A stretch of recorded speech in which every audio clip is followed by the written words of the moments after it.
Comment se protéger du harcèlement? 5 étapes essentielles.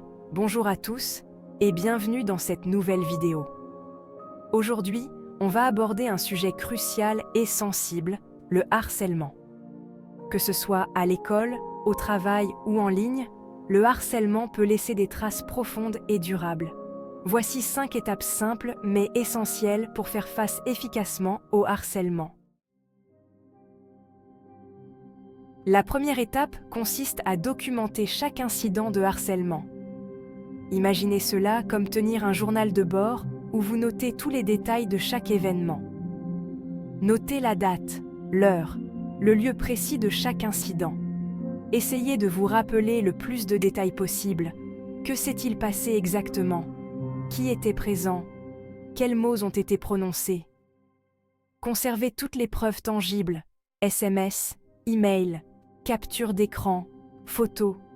Rangez ces documents précieusement dans un dossier dédié, que ce soit sur votre ordinateur ou dans un espace de stockage en ligne sécurisé.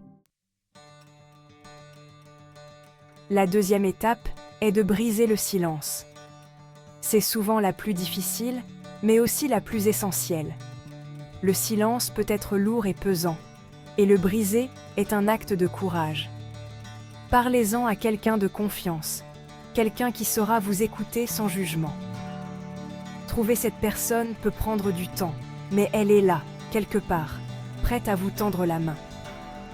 Il peut s'agir d'un ami proche, d'un membre de votre famille, d'un professeur, d'un collègue de travail. Chacun de ces individus peut jouer un rôle crucial dans votre cheminement vers la guérison. Parfois, le simple fait de mettre des mots sur ce que vous vivez peut vous libérer d'un poids énorme. Les mots ont un pouvoir immense, celui de transformer la douleur en espoir. N'ayez pas peur d'être vulnérable, de montrer vos émotions. La vulnérabilité n'est pas une faiblesse, mais une force. Elle permet de créer des liens plus profonds et authentiques avec les autres. Si vous ne vous sentez pas à l'aise de vous confier à votre entourage, contactez une ligne d'écoute téléphonique ou une association de lutte contre le harcèlement. Ces services sont là pour vous, disponibles à tout moment. Vous y trouverez une écoute attentive et des conseils avisés de la part de professionnels formés à ce type de situation. Ils peuvent vous offrir des ressources et des stratégies pour faire face à ce que vous traversez. Le simple fait de parler de ce que vous vivez est un acte de courage, un grand pas vers la libération et la reconstruction. Chaque mot partagé est une pierre posée sur le chemin de la guérison, un pas de plus vers un avenir plus lumineux et serein. Si le harcèlement se produit dans un cadre scolaire ou professionnel, il est important de le signaler officiellement. Ne laissez pas la peur ou l'incertitude vous empêcher de prendre des mesures. Le harcèlement peut avoir des conséquences graves sur votre bien-être mental et physique, et il est crucial de le traiter dès que possible. N'ayez pas peur de faire entendre votre voix et de faire valoir vos droits. Vous avez le droit de travailler et d'étudier dans un environnement sûr et respectueux. En parlant, vous pouvez non seulement vous protéger, mais aussi aider à prévenir le harcèlement pour les autres. Dans un contexte scolaire, adressez-vous à un adulte de confiance, un professeur, un conseiller d'orientation, un membre de l'infirmerie. Ces personnes sont formées pour vous aider et peuvent prendre des mesures pour assurer votre sécurité et votre bien-être. Si vous êtes victime de harcèlement au travail, contactez votre supérieur hiérarchique, un représentant du personnel. Il est important de documenter chaque incident de harcèlement, y compris les dates, les heures, les lieux et les personnes impliquées. Ou le service des ressources humaines. Les RH ont la responsabilité de traiter les plaintes de harcèlement de manière confidentielle et impartiale. Ils peuvent également vous fournir des ressources et des conseils sur la manière de gérer la situation. N'hésitez pas à présenter les preuves que vous avez réunies, email, SMS, témoignages. Ces preuves peuvent être cruciales pour établir un dossier solide et démontrer la gravité du harcèlement. Email, SMS, témoignages. Gardez une trace de toutes les communications et interactions qui peuvent servir de preuve.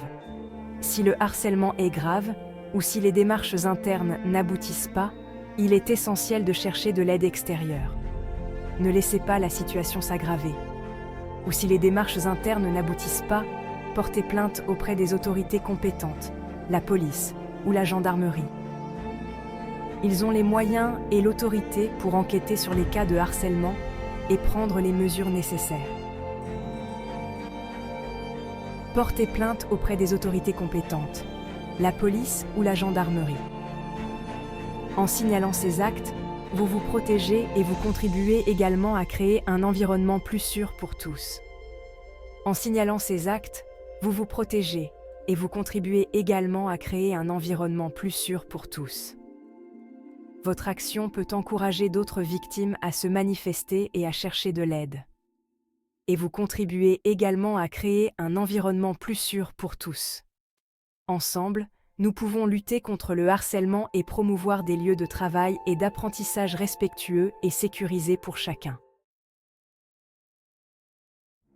Le harcèlement peut laisser des traces profondes et avoir un impact significatif sur votre bien-être émotionnel. N'hésitez pas à consulter un professionnel de la santé mentale, un psychologue, un psychiatre, un thérapeute. Ces spécialistes sont formés pour vous accompagner dans ce processus de guérison. La thérapie peut vous aider à retrouver confiance en vous, à gérer le stress et l'anxiété, à développer des relations saines et à reprendre le contrôle de votre vie.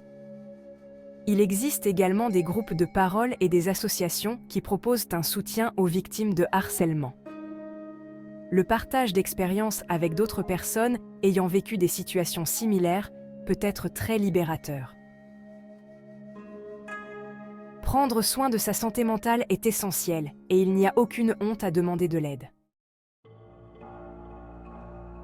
Le harcèlement en ligne, aussi appelé cyberharcèlement, est malheureusement de plus en plus fréquent. Il peut prendre de nombreuses formes, telles que des commentaires haineux, des menaces, ou même la diffusion de fausses informations à votre sujet. Ce phénomène peut avoir des conséquences graves sur votre bien-être mental et émotionnel. La première chose à faire est de protéger vos informations personnelles. Utilisez des mots de passe forts et uniques pour chacun de vos comptes en ligne et activez l'authentification à 2 facteurs lorsque cela est possible. Cela ajoute une couche de sécurité supplémentaire qui peut empêcher les intrus d'accéder à vos comptes. Assurez-vous que vos profils sur les réseaux sociaux sont privés et que vous ne partagez des informations sensibles qu'avec des personnes de confiance. Limitez la quantité d'informations personnelles que vous publiez en ligne, comme votre adresse, votre numéro de téléphone ou des détails sur votre vie quotidienne. Si vous êtes victime de cyberharcèlement, ne répondez surtout pas aux provocations. Répondre peut souvent aggraver la situation et donner aux harceleurs l'attention qu'ils recherchent. Il est important de rester calme et de ne pas se laisser emporter par les émotions. Collectez des preuves, captures d'écran, liens vers les messages. Ces éléments peuvent être essentiels si vous décidez de signaler le harcèlement aux autorités ou aux plateformes concernées. Gardez une trace de toutes les interactions qui peuvent servir de preuve. Bloquez les personnes qui vous harcèlent sur les réseaux sociaux. La plupart des plateformes offrent des options pour bloquer ou restreindre les utilisateurs indésirables. Cela peut vous aider à éviter de recevoir davantage de messages nuisibles. Signalez les cas de cyberharcèlement aux plateformes concernées. Les réseaux sociaux et autres services en ligne ont souvent des équipes dédiées à la gestion des abus et du harcèlement. En signalant ces comportements, vous contribuez à rendre l'espace numérique plus sûr pour tout le monde. La plupart des réseaux sociaux ont mis en place des procédures spécifiques pour lutter contre ce fléau. Familiarisez-vous avec les politiques et les outils disponibles sur chaque plateforme que vous utilisez. Cela peut inclure des options pour masquer les commentaires, restreindre les interactions ou même signaler anonymement. Si le cyberharcèlement est grave ou si vous craignez pour votre sécurité, portez plainte auprès des autorités compétentes. Les forces de l'ordre peuvent enquêter sur les cas de harcèlement en ligne et prendre des mesures pour protéger les victimes. N'hésitez pas à demander de l'aide si vous en avez besoin. Des solutions existent pour vous protéger et faire cesser le cyberharcèlement. En prenant des mesures proactives et en utilisant les outils disponibles, vous pouvez naviguer en ligne en toute sécurité et préserver votre espace numérique. Rappelez-vous que vous n'êtes pas seul et qu'il y a des ressources et des personnes prêtes à vous aider. Voilà, j'espère que cette vidéo vous aura apporté des clés pour mieux comprendre le harcèlement, vous protéger et réagir face à ce fléau. N'oubliez jamais que le harcèlement n'est jamais la faute de la victime. En parlant du harcèlement, en brisant le silence, nous contribuons à créer une société plus juste et bienveillante. Vous n'êtes pas seul, et ensemble, nous pouvons faire la différence.